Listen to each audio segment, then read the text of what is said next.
The Dow Industrials are up 160 points. The Dow stands at 25,083. Right after the opening bell, we zoomed past 25K and kept on going. I say this is giving President Trump even more confidence. That's what I say. Look who's here. Doug Schoen. He's the author of the book America in the Age of Trump, and he's a Fox News contributor. I'm told he's still a Democrat. So, Doug, are the Democrats... You've got sunshine behind you. Yeah. You're in Miami, aren't you? And I'm still in Florida. Oh, yeah. So you can't get out, and you don't want to get out. I'm sure that... No. Are the Democrats... Are you guys, in November of this year, are you going to run against the emerging prosperity in America?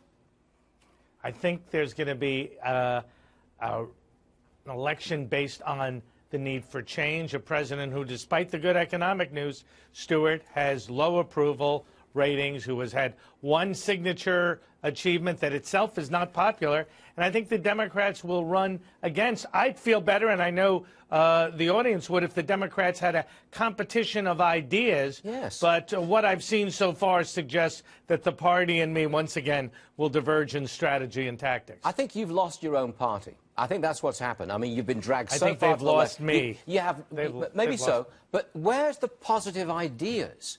Where's the idea of adding to the prosperity, which is now emerging? I mean, you're so yesterday, you're so based in, oh, let's tax it and let's spend some more. You know, come on.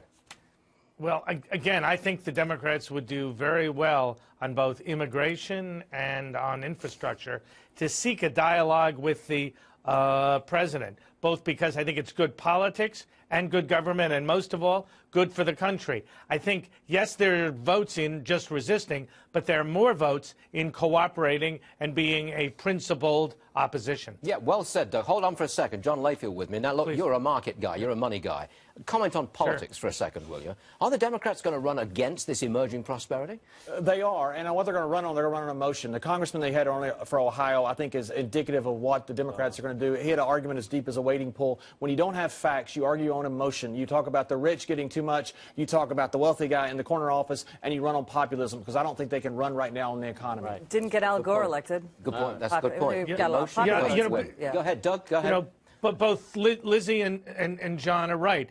The Democrats have this annoying and, I think, ultimately, as Liz suggested, destructive habit of running on populism. When a president is unpopular, when the Republicans in Congress are even more unpopular, it provides a certain degree of resonance. But in terms of resuscitating the party and revitalizing it, you need ideas, and John is exactly right. The Democrats started as a free market party that had a more expansive social safety net than the Republicans. That's where they should be. That's what they should get back to. But they need ideas to do that, not socialism. This is another one for you, Doug.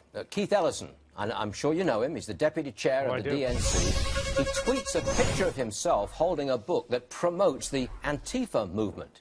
I think that's a violent movement. What is Keith Ellison doing promoting that book and that group? Again, Doug, you lost your party. Well, I'm certainly lost Keith Ellison, and I hope permanently. Look, let's be very, very clear. Keith Ellison is somebody in the past who has associated himself with Louis Farrakhan. He has been associated with anti-Israel ideas. The Intifada is abhorrent, it's obscene, and it stands for everything I do not believe in. My best suggestion would be for Mr. Ellison to go away. But what I fear is he's going to run for Senate in Minnesota to replace Al Franken in the special election. Candidly, I hope Mr. Ellison doesn't run. If he does, he loses. But he stands for everything I do not believe and I think is wrong about the Democratic Party and, indeed, people of his worldview.